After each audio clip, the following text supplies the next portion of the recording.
कुछ प्रश्न लेते हैं, कुछ स्थानांतरण पोस्टिंग से संबंधित भी कई प्रश्न हैं।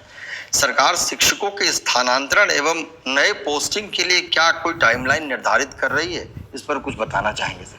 देखिए, बहुत सारे आवेदन पत्र प्राप्त हुए हैं राज्य मुख्यालय में और बहुत सारे लोग आते रहे और इतनी बड़ी संख्या में लोग आए तो हम लोगों ने सोचा कि इन सभी के आवेदन पत्र हम लोग ऑनलाइन पोर्टल में प्राप्त करेंगे। कुल मिला के 1,90,000 आवेदन पत्र सभी प्रकार के प्राप्त हुए।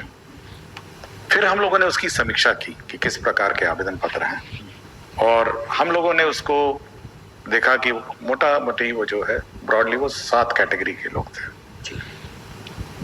इसमें रुग्णता का इशू था, कुछ परिवार के लोग रुग्ण थे, कुछ अपने विकलांग थे, कुछ विडोज थे और कुछ हमारे जो पति पत्नी वाले मामले थे, जो पति और पत्नी एक साथ नहीं रह पा रहे हैं वो थे और बाकी दूर दराज के लोग थे। तो ये करीब 1,90,000 आवेदन पत्र थे। यदि 1,90,000 की संख्या को देखा जाए तो ये हमारे जो कुल शिक्षक की संख्या है करीब 5.5 लाख है और एक बार में इसको करने में आप सोच सकते हैं कि कितना बड़ा चैलेंज है। तो हम लोगों ने कहा कि पहले इसको हम लोग फेज वाइज लेते हैं और हम लोगों ने इसको 7 जो क्राइटेरिया है उसको हम लोगों ने टेकअप किया। शुरुआती हम लोगों ने कुछ प्रोसीजर्स अडॉप्ट किए और फिर बाद में हम लोगों ने सोचा कि इसको कंप्यूटर बेस्ड फिटिंग जो भी लॉजिक है उसको हम लोग आके फिट करेंगे।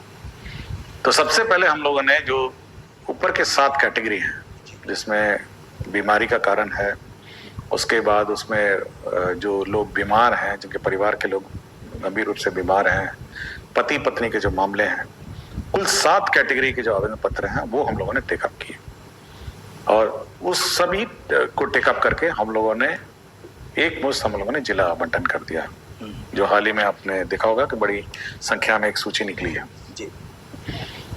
उसके बाद अब बच गए हैं जो सबसे बड़ा कैटेगरी है, वो है दूरी वाला कैटेगरी है। जो पुराने जो 6 कैटेगरी थे उसमें भी हमने देखा कि बहुत सारे लोग मुख्यालय में आने लगे और बहुत सारे लोग ने अपने आवेदन पत्र देने लगे कि भाई हमारा नहीं।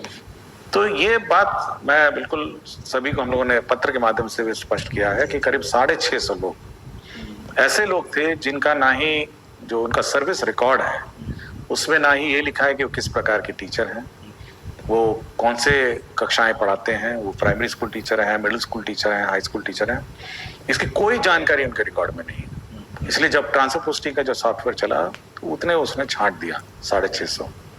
हम लोगों ने ये कहा है कि वो 650 जो टीचर हैं वो अपना सर्विस रिकॉर्ड पहले पूरा करें ताकि हम लोग उनका भी हम लोग जो ट्रांसफर पोस्टिंग है वो हम लोग टेकअप करेंगे।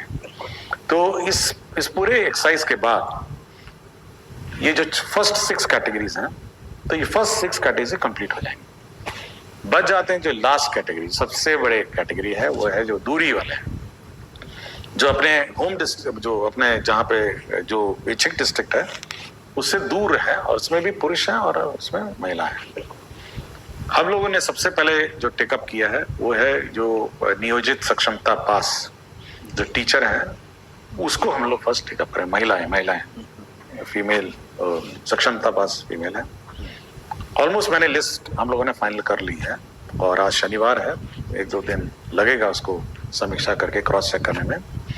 तो सबसे पहले सक्षमता पास जो फीमेल टीचर है उसकी लिस्ट निकलेगी, उसके बाद फीमेल TRE 1 और TRE 2 हम लोग निकालेंगे और उसके बाद फिर हम लोग पुरुष टेकअप करेंगे।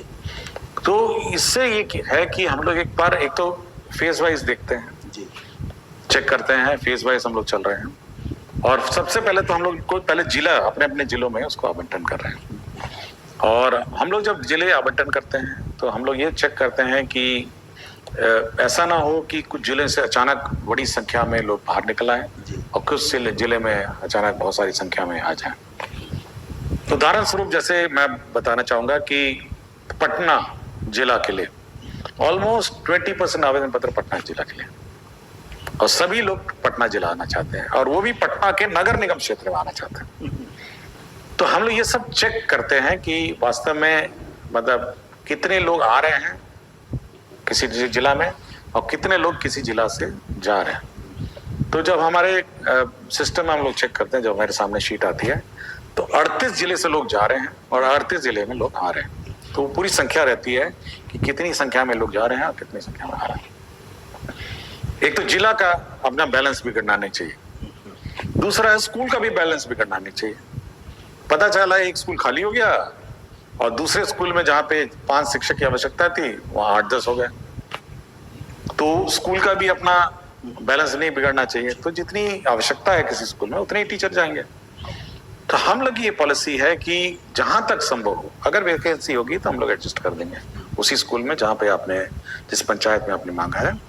अन्यथा हम लोगों ने ये पूछा है एफिडेविट के माध्यम से भी कि उसके बगल बगल में नियरेस्ट पॉसिबल डिस्टेंसेस पे हम लोग उसको एडजस्ट कर देंगे। और हम लोग का ये है कि जहां तक हम लोग पॉसिबल है, जहां तक हम लोग हमारी सिस्टम मतलब डामाडोल ना हो जाए या ये पूरी संख्या मतलब एडवर्स ना हो जाए, उतना तक हम लोग उसको एडजस्ट कर देंगे। और ये पूरी एक्सरसाइज 1,90,000 में बनी। तो पहले जिला आवंटन होगा, फिर जिले के अंदर स्कूल का आवंटन होगा। तो सबसे डिफिकल्ट काम पहले जिला है।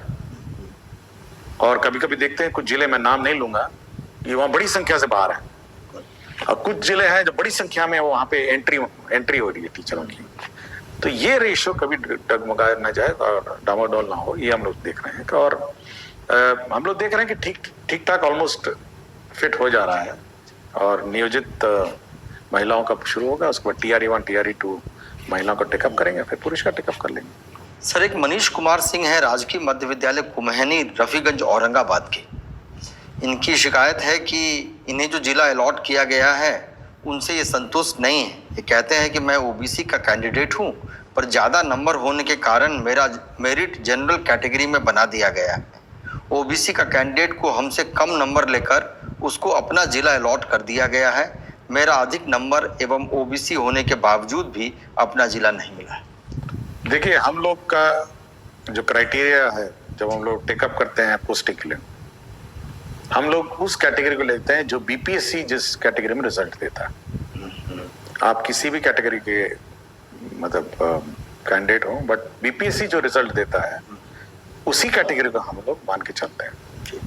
मैंने जब ये मेरे WhatsApp पे आया था ये प्रश्न, और जब मैंने WhatsApp में इस मैसेज को देखा तो सबसे मैंने पूछा कि मैंने इसका रिकॉर्ड निकालिए, आप इसका आवेदन पत्र निकालिए और इसका BPSC का इसका रिजल्ट निकालिए। दोनों मैंने देखा, आज सुबह ही मैंने देखा इसको। उसके बाद मैंने चेक किया कि देखा कि जब इनके रिजल्ट मैंने BPSC से वाला रिजल्ट से देखा, तो BPSC ने लिखा है कि इनका कैटेगरी जो भी कह रहे हैं OBC है जो भी है, और लेकिन इनका रिजल्ट उसने जनरल कैटेगरी में डिक्लेयर किया हुआ।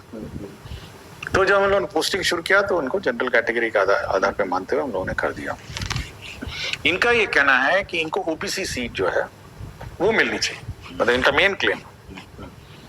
देखिए, OBC सीट मान लिया, आपके 50 सीट है। हम लोगों ने एक प्रेस रिलीज भी दिया हुआ है, कल ही हम लोगों ने एक बड़ा प्रेस। सो 50 सीट है और OBC कैंडिडेट में 50 OBC और 30 जनरल में उसने BPSC ने रिजल्ट दिया, हो गया 80। अगर मैं ऊपर से 50 को OBC में डाल दूं तो जो 30 नीचे वाले जो हैं उनकी तो नौकरी चली जाएगी, क्योंकि उस कैटेगरी का पद ही नहीं है, उस कैटेगरी पोस्ट ही नहीं है। इसीलिए हम लोग ये कहते हैं कि जो कैटेगरी में BPSC रिजल्ट देता है उसी को आधार मान करके पोस्ट देते हैं। और यही विभिन्न मामलों में ऐसे ही निर्णय हुआ है, विभिन्न सर्विसेज में भी ये निर्णय हुआ है जिला अलॉटमेंट का। और बहुत सारे जितने भी रूलिंग्स हैं ये सब इसी आधार पर है। और हमारे डिपार्टमेंट में इसी में जो हम लोग का रूल पोजीशन है उसके आधार पर यही बात निकल आई है। और यदि इस कैंडिडेट को कोई और अन्यथा जानकारी हो किसी अन्य नियम कानून की तो जानकारी दे सकते हैं, बट जो स्थापित नियम कानून है उसके बारे में हम लोगों ने एक प्रेस रिलीज दिया है। और मैं बहुत ही स्पष्ट बोल रहा हूँ कि हम लोग का ये बहुत बड़ी एक्सरसाइज है और हम लोग ये अफोर्ड नहीं कर सकते हैं कि किसी के साथ अन्याय हो जाए या किसी के साथ पक्षपात हो जाए। हम लोग बहुत फेयर और बिल्कुल ट्रांसपेरेंट हैं। हम लोग पूरी सूची पब्लिश करते हैं, कहीं छुपी छुपाई सूची भी नहीं, आप देखिएगा पूरी सूची आ जाती है। इसलिए बिल्कुल ट्रांसपेरेंट वे में करते हैं और यह विश्वास आप सभी शिक्षकों को रखना चाहिए कि विभाग आपके